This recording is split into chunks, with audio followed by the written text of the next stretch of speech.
Welcome back to the Sassy Ladies podcast. Today we have a juicy topic in store. And not juicy like your Thanksgiving turkey, and not juicy like you wish your mother in law's turkey could have been. Today, we've got a tense topic that has been making its rounds around the internet. I'm sure many of you have heard of it, and if you've not heard of it, well, this is your number one news source right here. We are professional news anchors, except we're not. But we are definitely going to be talking about this very hot button issue. What are we talking about today, Ariel? Today we are talking about a recent ban on propaganda in Russia. And the the ban in particular is in regards to any quote unquote propaganda that favors the child free lifestyle. Um, And not Go ahead. just that favors it, even if something is presenting it in a neutral way. Just a character is on screen and that is a woman that just doesn't have children, and there's no promotion of it at all. Even that alone is something that can be banned. And if someone is found in violation of this, that individual can be charged the equivalent of about $4,200, which you also need to keep in mind the difference in wages between the US and Russia, so that's even higher. Or if it's a company that is found in violation of this, they could be charged 50,000 US dollars. Now, I do want to clarify. I don't know that it's covering necessarily neutral portrayals of single people. My understanding is that it is any positive image of childlessness.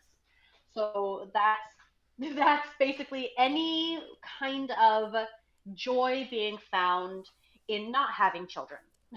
um, and and to me, so just some points from the article that we were reading that came up that was really what that really concerned me for um, not just people in Russia, like well for the people in Russia, but really for women, is that the idea is, and this is again, this is in this article.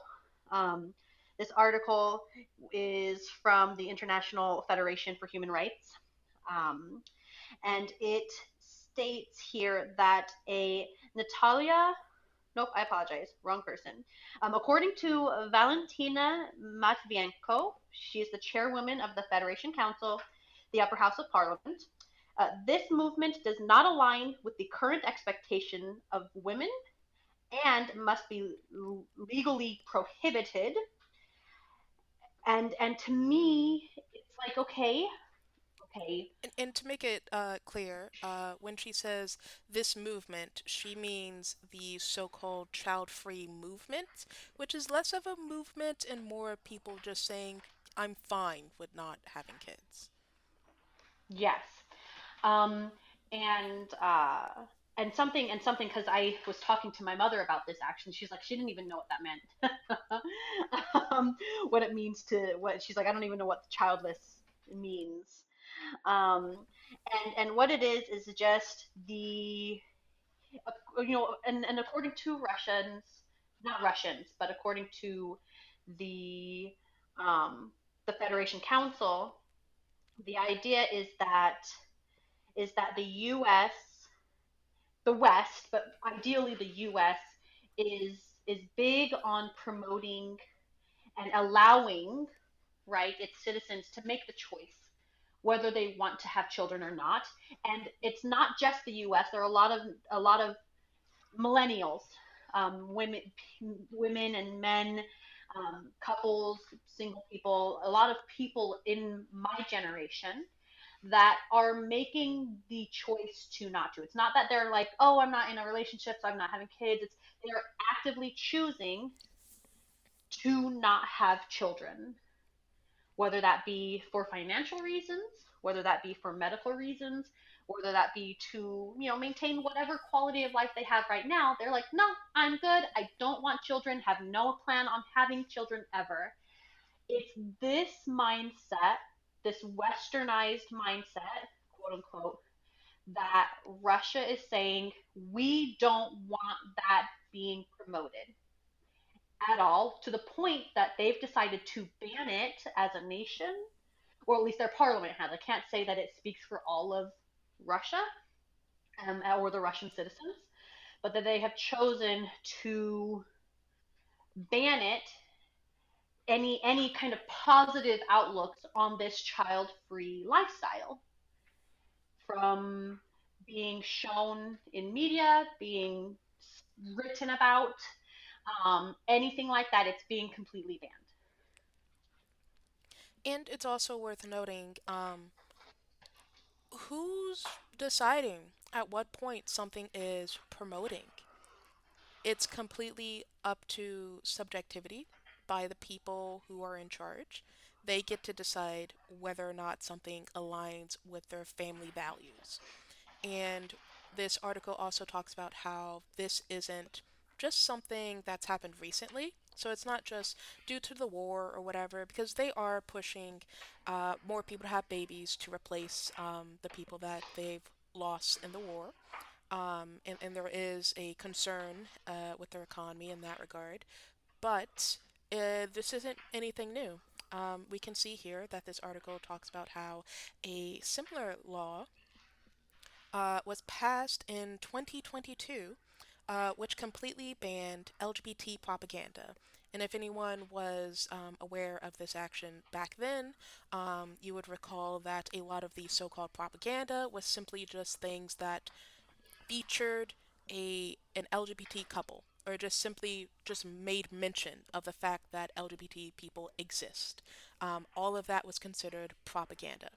And there was also a 2013 ban controlling what kind of information gets sent to minors, which again, that is completely subjective, and it is up to whoever's in charge to decide whether it's appropriate or not. Yes, in the same year in 2022, and the ban on the LGBTQ uh, propaganda, quote unquote, was probably included in this decree that was signed by the president. Um, it's called the Foundations of State Policy for the Preservation and Strengthening of Traditional Russian Spiritual and Moral Values. um, and in their mind is that this type of propaganda, the images and conversations and ideas that promote or support, I wouldn't even say they promote LGBTQ ideologies, but I feel like they just support or allow them to even exist, right?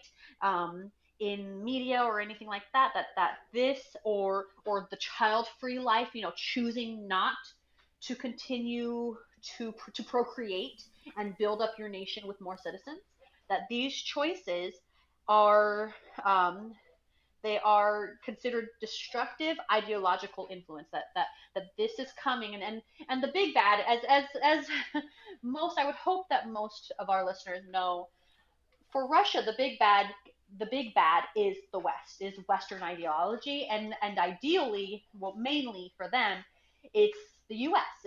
It's the ideas and the I hate to say freedoms because it's more than just the freedoms, but it is also the freedoms that the US government, or the US Constitution, quote unquote, guarantees. I use that loosely because we could argue all day about the freedoms or not lack of freedoms that the US has.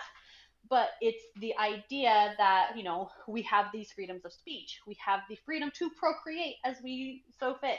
We have the freedom to we are gaining these freedoms to love who we want to love. But we also have the right to say this is what we want. We have the right to say, I want to love this woman because that's who I love. That's I was born to love women, or I'm not born a woman. I was born in a woman's body, but I'm supposed to be a man. We have the right to do that in the United States. We have the right to say, children, not for me. I'm not doing it. And no one's going to blink an eye. We have those rights. And the concern for me, at least to me anyway, is that they are taking the censorship and removing these views from the eyes of their citizens in order to promote their values is is is concerning on a human level, because this this could go in the article it said something about how this is already they've already um, raised the price for like divorces. Hmm. They've already um, they've already passed laws to prohibit and limit voluntary the rights and opportunity to get voluntary abortions. They've what is it? It was called. They said that this year is the year of the family in Russia. Um, but there's so much in this that is going to limit the woman's right to choose, the woman's right to do anything, the woman's right to say, you know what, I don't want this baby, the woman's right to say, you know what, I don't want any babies. And there's something that we didn't mention. In addition to those fines, there's also the risk of being arrested and deported for people who are not Russian citizens. So anyone who immigrated there, if they're caught promoting just simply not having children, they can be arrested or deported. Like who and I can't speak to Russian culture. I've never been to Russia. I've not. I can count on two hands the number of Russian people that I've actually met and know and had conversation with. Um, which is not many. It's not many. So I don't know anything. I don't know enough about what life actually is like. I don't know enough about culture, right?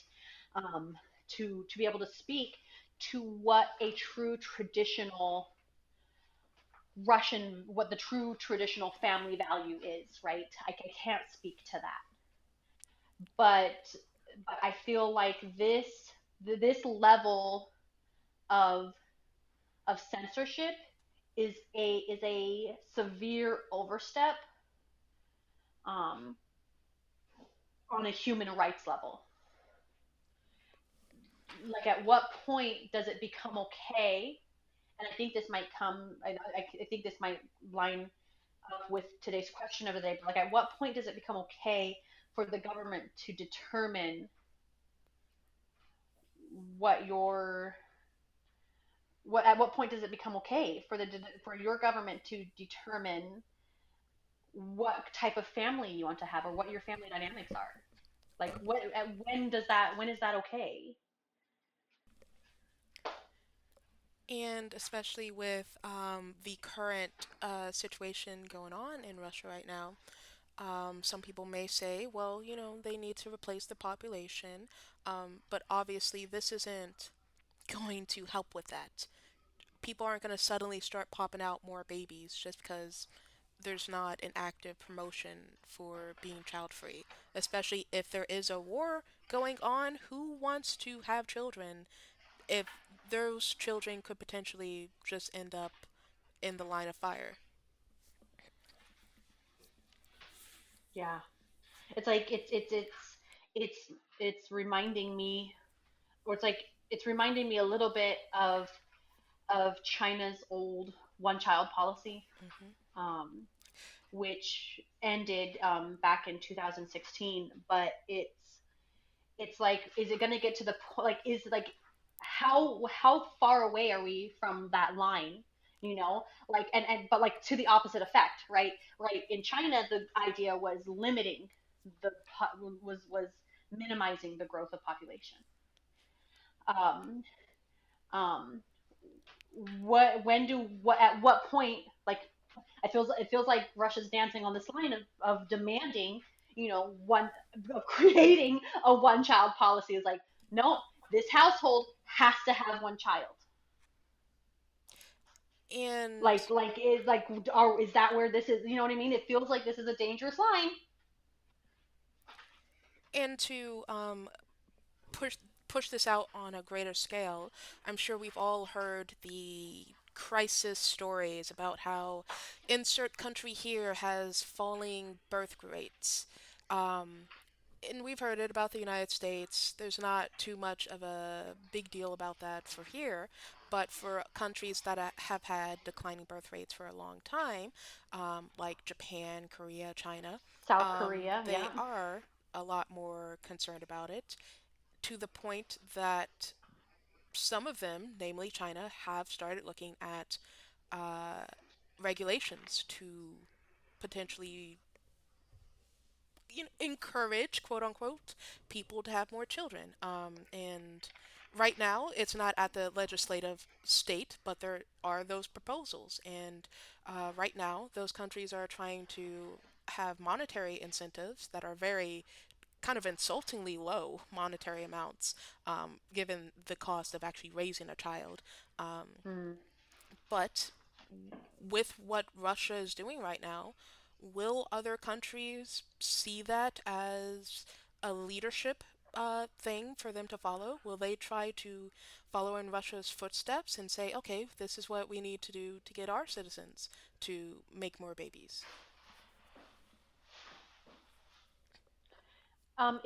It calls into question um, a little bit, like it makes you wonder because, like you said, like the U.S. isn't really we're not really suffering from a decline in population. Um, you don't hear much about the UK's numbers dropping. You don't hear much um, Canada? about some of these, yeah, like some of these other nations that first world, right? We're talking um, the high on the totem pole nations um, G20. that that are not that are having they're not having these issues, and it makes you wonder what it is in these other nations um, that is causing these issues. Now, to that point, it's not just Russia, right? Russia. We all. I can speak for myself. I'm not going to say we all, but for myself, I have some not necessarily positive views on the Russian government. What? Um, You're not its number one fan? You're not Russian to go over there? Wait, Russian to go over Russian there? to go to I see what you did there. But like that's like, and that's just my own, like I don't know enough, so I can't even, that's just from what I see in the news, which I can't always take, you can't take as gospel. It's just I don't necessarily have a high opinion of the government. I want to make sure it's clear. I'm not speaking about the people. I'm speaking about what I've seen of its government and its Ooh, leadership. girl, if you knew what was Um, happening these past couple days, we are on the brink of World War III, and I mean that. oh, I know that. That I do know. With I do the know change that. in the nuke policy, Yes. yeah. Um, And then what but happened but today, yeah. Um, yeah. so, But it, but most of all, we have concern for the people in Russia as well. With all of this going on, oh, it's easy absolutely. to just say, oh my God, Russians, this and that, they deserve whatever. But they're not the But ones they making don't. these decisions. But They're not the they ones don't. who, They who don't want deserve any that. of this. They're not the ones who want to send their sons and brothers and mothers off to war. No, they don't. The Russian I'm sorry. The Russian government is not like it's a it's a semi-presidential republic, but it's not a democratic republic the way that the US is, right? The US is a democratic republic. We vote, we get to have what we feel is a say in what happens in our nation, right? Everyone goes and votes. It's not the same, it's not the same system. So I don't know how much input the Russian people get to have in these kind of decisions. Oh, don't you know? Putin has won unanimously the last few elections. Because who would ever vote against him? Everyone just loves the guy. So it's like that's where it's like it's definitely I'm not speaking anything against the Russian people, but it makes I am concerned for the Russian people in what this precedent is, what this does as a precedent with these new laws coming into play. Yes, and with them kind of locking the doors, trying to prevent citizens from leaving as they had done at the beginning of the war, and trying Mm-hmm. to force people to stay, and with inflation rates, and they just lost one of their biggest companies, their economy's not doing well, and they're getting desperate to take Ukraine. The people, they have some tough days ahead of them, even after this war, which Yes. I'm sure Yes. we're all kind of expecting Russia to not win. I can only speak for myself, but I don't really see anyone expecting Russia to really come out on top here. After this war, there's going to be heavy international consequences for the Russian government that will end up having a ripple effect on the Russian people. Mm-hmm. But we in particular wanted to talk about this recent issue. Hopefully, it can get repealed or something can happen to prevent ordinary citizens from really taking the brunt of this. But all we can do is watch and hope that a change will come. Yeah. Definitely, I definitely feel for the Russian citizens as a whole. Let us know your thoughts down in the comments. If you have a different perspective, by all means, feel free to respectfully share it. And if you have a good point, we would absolutely love to explore that in the future. Yeah, educate us. Let us know what we are like. If there's something we are missing, please tell us. I want to know. Um, share with us what information you have on it. As she said, respectfully, we are open to discussion. Tell us what we don't know. And with that, we are signing off. Bye.